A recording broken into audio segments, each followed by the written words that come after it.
Dear students, आज के इस लेक्चर में हम 12वीं क्लास का गणित का 10वां अध्याय सदिश बीजगणित की प्रश्नावली 10.2 के प्रश्न नंबर 13 से प्रश्न नंबर 19 तक हल करेंगे। डियर स्टूडेंट्स, यदि आपको ये वीडियो पसंद आए तो अपने दोस्तों के साथ इसे शेयर कीजिए, लाइक कीजिए। यदि आप इस चैनल पे नए हैं या आपने अभी तक इस चैनल को सब्सक्राइब नहीं किया है तो प्लीज इस चैनल को सब्सक्राइब कर लें और बेल आइकॉन भी साथ में दबा दें ताकि आने वाले वीडियोस के नोटिफिकेशन आप तक पहुंचते रहें। अब हम आज के लेक्चर की शुरुआत प्रश्न नंबर 13 से कर रहे हैं। प्रश्न नंबर 13 हमें दिया हुआ है, बिंदुओं ए 1 2 -3 एवं बी -1 -2 1 को मिलाने वाले एवं ए से बी की तरफ दिष्ट सदिश की दिक् कोसाइन ज्ञात कीजिए। तो सबसे पहले हमें क्या करना पड़ेगा, ए से बी को मिलाने वाले ए से बी की तरफ जो दिष्ट सदिश है वो हमें ज्ञात करना है। हमें यहाँ ओ ए के बराबर दिया हुआ है, इसको i प्लस 2j -3 के ऐसे लिख सकते हैं। ओ बी के बराबर -i -2j और प्लस के, इसको ये लिखा जा सकता है। अब हमें ए बी सदिश ज्ञात करना है। ए बी सदिश इस तरीके से ज्ञात होगा कि ओ बी माइनस ओ ए, बाद वाला पहले लिखा जाएगा, पहले वाला बाद में। ओ बी का मान है -i -2j प्लस के और माइनस ओ ए का मान है i प्लस 2j और -3 के। ये है, मैंने यहाँ पे ओ बी का मान रख दिया, यहाँ ओ ए का रख दिया।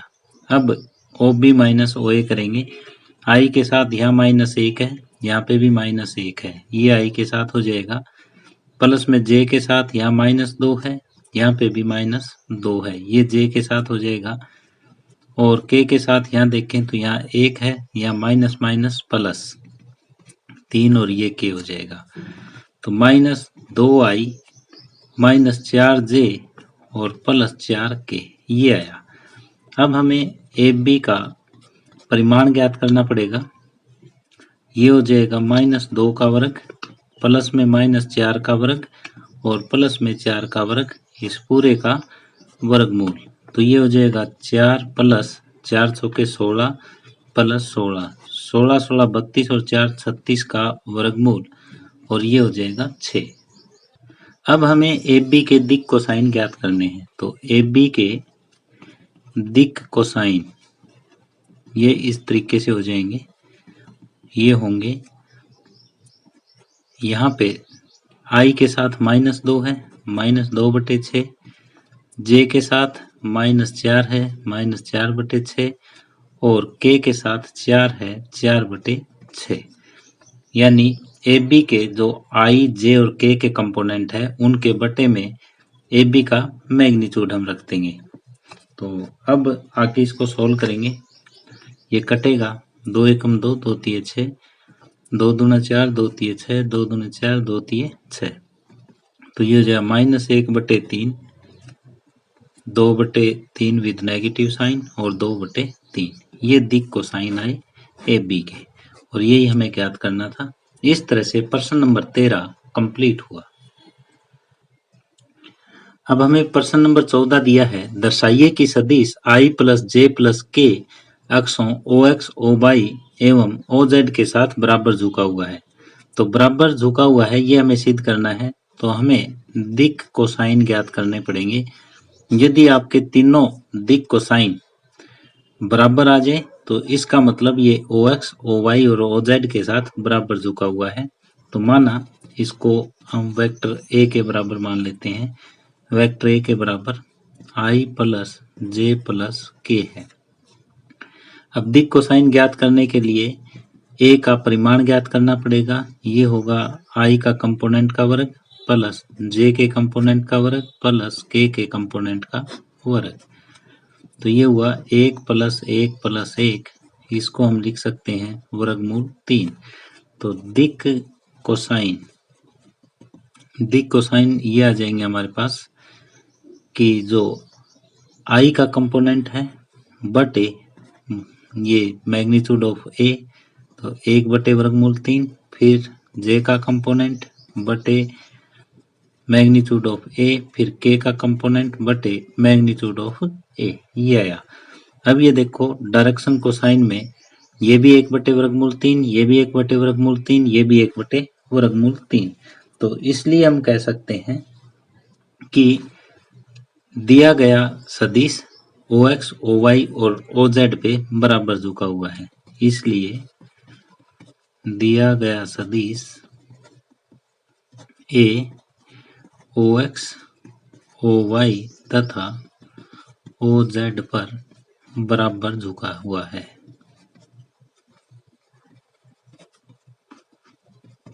अगर ये तीनों बराबर आ जाते हैं डायरेक्शन कोसाइन, तो हम ये कह सकते हैं कि दिया गया सदिश OX, OY तथा OZ पे बराबर झुका हुआ है। तो इस तरह से प्रश्न नंबर 14 कंप्लीट हुआ। अब प्रश्न नंबर 15 है, बिंदुओं P I plus 2J minus K और Q minus I plus J plus K को मिलाने वाली रेखा को 2:1 के अनुपात में अंतः और बाह्य विभाजित करने वाले बिंदु R का स्थिति सदिश ज्ञात कीजिए। एक बार तो अंतः विभाजित करता है, उस समय R का स्थिति सदिश हमें ज्ञात करना है। एक बार बाह्य विभाजित करे, उस समय R का स्थिति सदिश हमें ज्ञात करना है। तो जैसे ये कोई P और ये Q है, यदि ये R इसको M/N में अंतः विभाजित करता है, तो उस समय फार्मूला होता है हमारे पास, ये आपको ध्यान होना चाहिए, इसकी गुना इधर, इसकी गुना इधर। तो M गुणा Q प्लस N गुणा P बटे M प्लस N, ये होता है। और जब ये बाह्य विभाजित करता है तो बीच में माइनस आ जाता है, MQ माइनस NP बटे M माइनस N। तो ये दोनों फार्मूलों का प्रयोग यहाँ पे होगा। पहला, जब R अंतः विभाजित करता है, अंतः विभाजित करता है तो उस समय ये फार्मूला लगेगा। M की जगह 2 है, N की जगह 1 है, तो उस समय R आ जाएगा हमारे पास। और स्थिति सदिश हमें ज्ञात करना है, तो OR ज्ञात करना है। ये 2:1, तो 2M इंटू Q, यानी 2 गुणा में Q। Q वाला है minus I plus J plus K, और प्लस में N की जगह 1 और P है I plus 2J minus K। ये फार्मूला आपको ध्यान होना चाहिए। नीचे M प्लस N, M की जगह 2, N की जगह 1, तो ये हो जाएगा minus 2I plus 2J plus 2K plus I plus 2J minus K बटे 3। तो अब इसको सॉल्व करेंगे, ये माइनस 2I प्लस I, तो ये माइनस I हो जाएगा, और प्लस में 2J प्लस 2J, ये 4J, और प्लस में K, ये। तो अब ये 3 है, तो ये इसके बटे में भी 3 लगा दो, इसके बटे में भी 3 लगा दो, और इसके बटे में भी 3 लगा दो। ये R का स्थिति सदिश उस समय आया जब R PQ को अंतः विभाजित 2:1 में करता है। तो एक उत्तर हमारे पास ये आया। अब दूसरा पार्ट है, जब R बाह्य विभाजित करता है, तो बाह्य विभाजित के लिए ये फार्मूला देखो मैंने आपको बताया हुआ है, MQ माइनस NP बटे M माइनस N। तो जहां अंतः विभाजन में प्लस था, वहां यहाँ पे माइनस है, तो वही हम कर देंगे। ये दोनों जगह जो अंतः विभाजन में हमने प्लस लिया है, वहां माइनस हो जाएगा। तो इस स्थिति में OR हो जाएगा 2 गुणा में minus I plus J plus K, और माइनस में 1 के साथ I प्लस 2J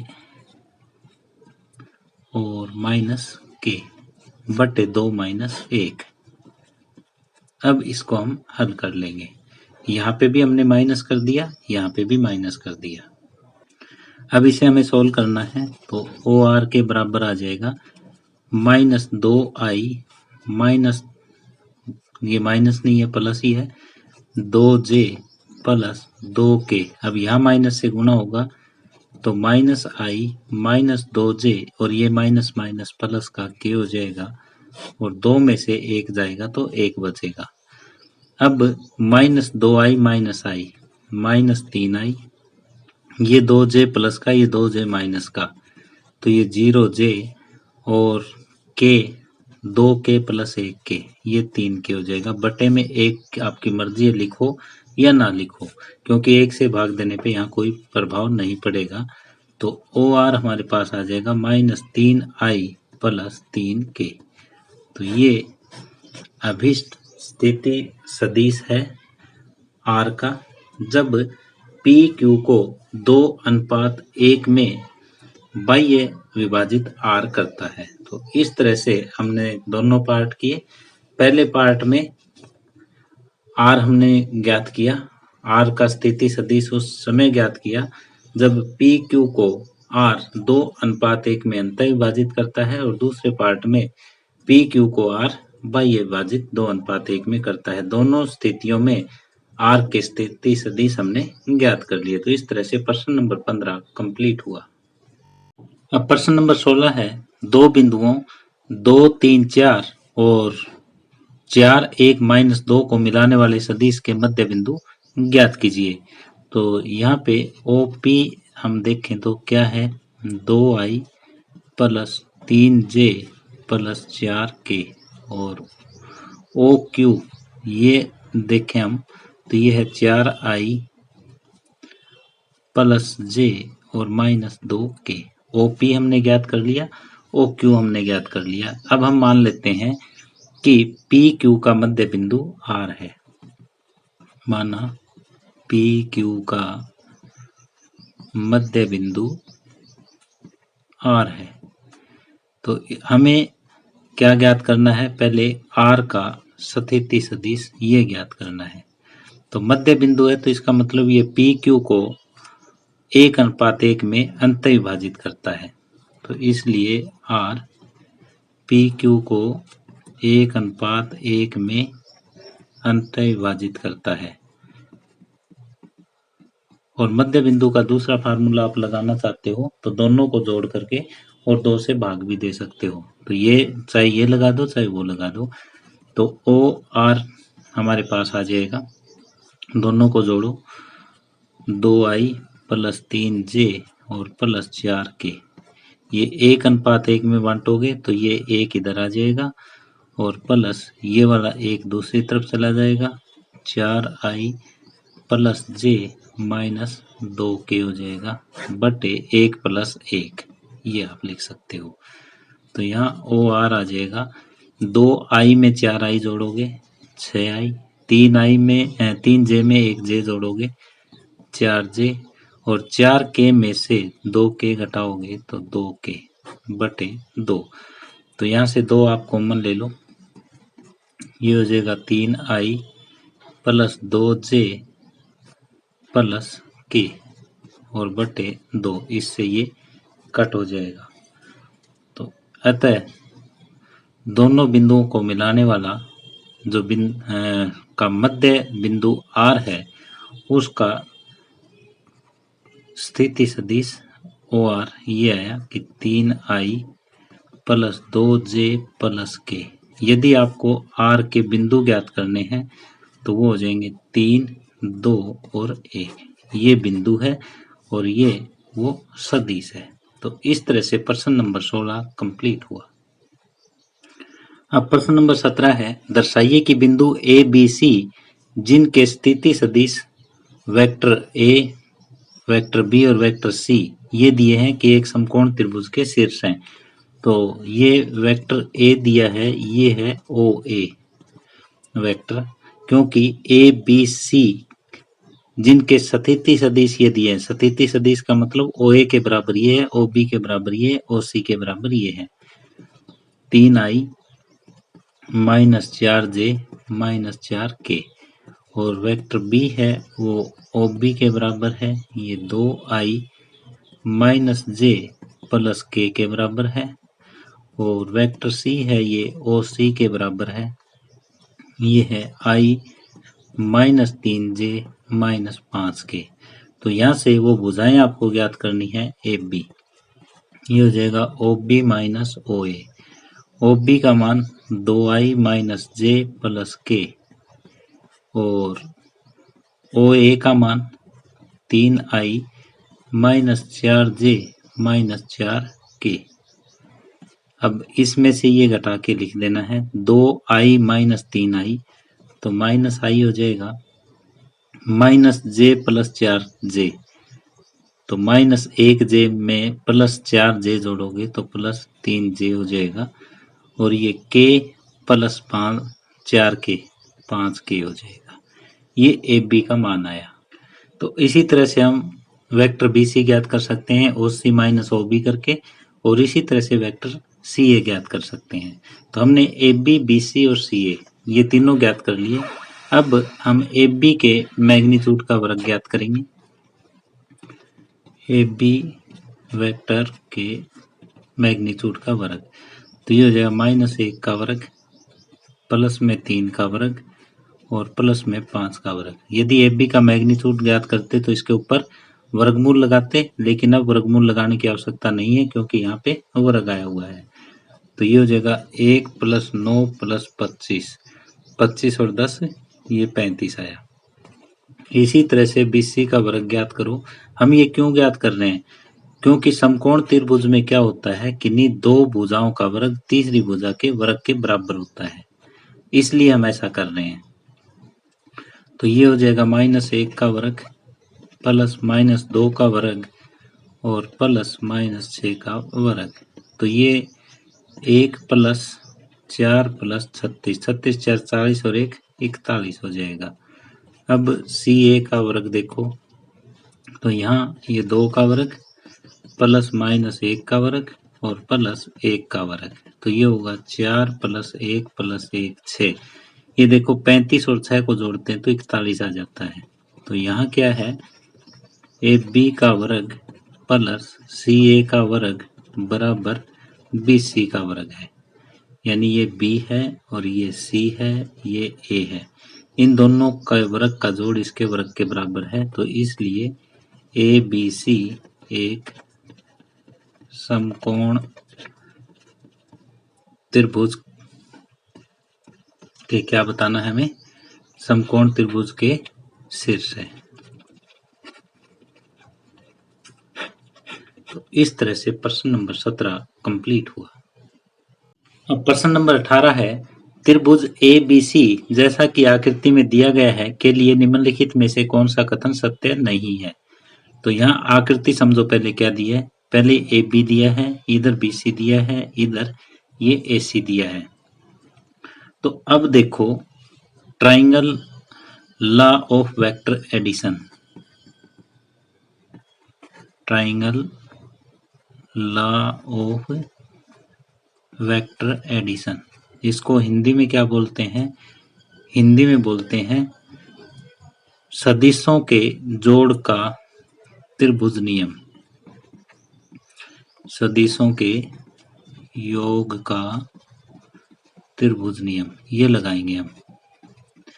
ये क्या कहता है, ये कहता है कि A B plus B C, नियम की बात कर रहा हूँ, A B plus B C बराबर ए सी, यानी A B plus B C, यानी ये दोनों सेम डायरेक्शन के हैं तो ये ए सी के बराबर हो जाता है। तो ऐसा कहीं दिया हुआ है हमें, तो ये इधर ले आओ, ये हो जाएगा A B plus B C minus A C बराबर 0, A B plus B C minus A C बराबर 0। तो इसका मतलब क्या हुआ, ये वाला पार्ट सही है, एक पार्ट का तो हमें पता लग गया। इसका मतलब क्या है, विकल्प बी सही है।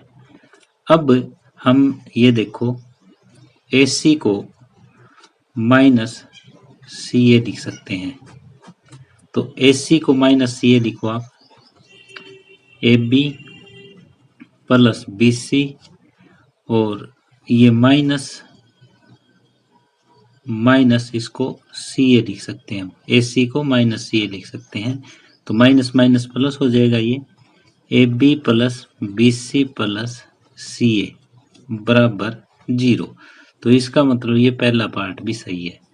अगर ये पहला पार्ट सही है तो ये तीसरा पार्ट सही नहीं है, क्योंकि यहाँ ये माइनस है, तो ये तीसरा पार्ट हमारा सही नहीं है। अब केवल चेक करना रह गया चौथा पार्ट, क्या एक से ज़्यादा तो गलत नहीं है। हमने पहले 3 पार्ट तो देख लिए यहाँ से, ये दूसरा पार्ट था, सही है। इस AC को हमने -CA लिख दिया, तो ये पहला पार्ट सही है, लेकिन तीसरा सही नहीं है, क्योंकि CA के साथ यहाँ नेगेटिव है।